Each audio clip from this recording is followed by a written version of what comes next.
আসসালামু আলাইকুম। বিএমইটি নিয়ে আজকে কথা বলবো। আপনারা যারা এজেন্সিতে ফাইল জমা দিয়েছেন, বিএমইটির জন্য আটকা পড়ে আছেন, বিএমইটি কি খুলছে নাকি খুলে নাই, চালু হয়েছে নাকি চালু হয় নাই, এই একটা দ্বিধাদ্বন্দ্বের ভিতরে আছেন, তাদেরকে আমার কাছে যতটুকু ইনফরমেশন আছে বা আমি যতটুকু জানি ততটুকু শেয়ার করার চেষ্টা করব। মোটামুটি জানেন যে সবাই আমি আসলে ক্লিয়ারভাবে কথা বলি এবং ক্লিয়ার কথা বলার চেষ্টা করি। সো আমার কাছে যতটুকু ইনফরমেশন আছে আমি ততটুকুই আপনাদেরকে জানাচ্ছি। তো মূলত হচ্ছে যে গত 14 তারিখে বিএমইটি নিয়ে একটা মিটিং করা হয়, সেখানে কোনো প্রকার সিদ্ধান্ত কিন্তু তারা নেয় নাই। বিএমইটি মানে চালু হবে নাকি চালু হবে না এরকম মানে স্পষ্ট কোনো প্রকার সিদ্ধান্ত আসে নাই।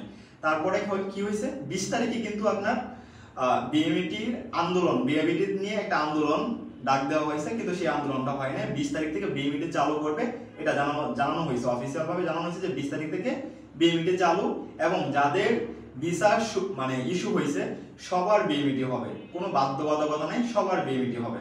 এটা নিয়ে কিন্তু আমি একটা পোস্টও দিয়েছি আমার ফেসবুক পেজে, ঠিক আছে, যে 20 তারিখের পর থেকে বিএমইটি চালু, এবং আমি নিজেও 2টা বিএমইটি পাইছি, আমি সেইগুলোর ভিডিও এবং ফটোতেও কিন্তু শেয়ার করেছি। সো কিন্তু এখন হচ্ছে যে নতুন আপডেট আসছে যে যাদের ভিসা মার্চ মাসে উকালা হয়েছে শুধুমাত্র তাদেরই বিএমইটি হবে, অন্যথায় কিন্তু বিএমইটি হবে না। এখন হচ্ছে নতুন আপডেট।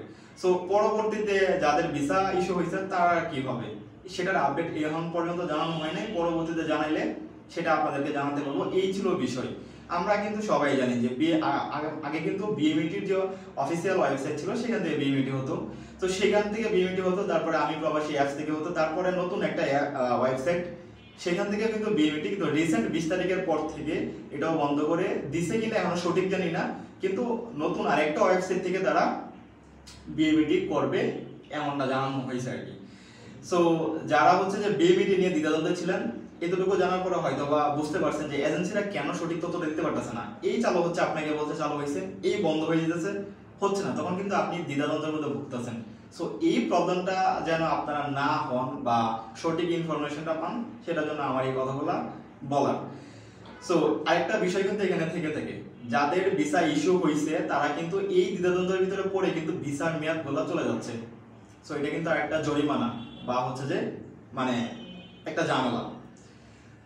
এখন কিছু করার নাই, কেন করার নাই, গভর্নমেন্ট থেকে যেটা জানাবে সেটাই মূলত কথা, এছাড়া কিন্তু কিচ্ছু কথা নাই। মূলত যত প্রবলেম আছে সব হচ্ছে প্রবাসীর উপরেই পড়ে। সো এত ভিসা ইস্যু হচ্ছে, সো সবকটার ভিসা যদি ক্যান্সেল হয় বা হচ্ছে যে মানে রি-ইস্যু করা লাগে, তাহলে তো একটা জরিমানা অবশ্যই পড়ে থাকে। পরবর্তীতে কোনো আপডেট আসলে অবশ্যই আপনাদেরকে জানাবো, এবং আপনাদের কাছে যদি কোনো প্রকার আপডেট থাকে বিএমইটি নিয়ে, তাহলে অবশ্যই একটু কমেন্ট বক্সে কমেন্ট করবেন। ধন্যবাদ।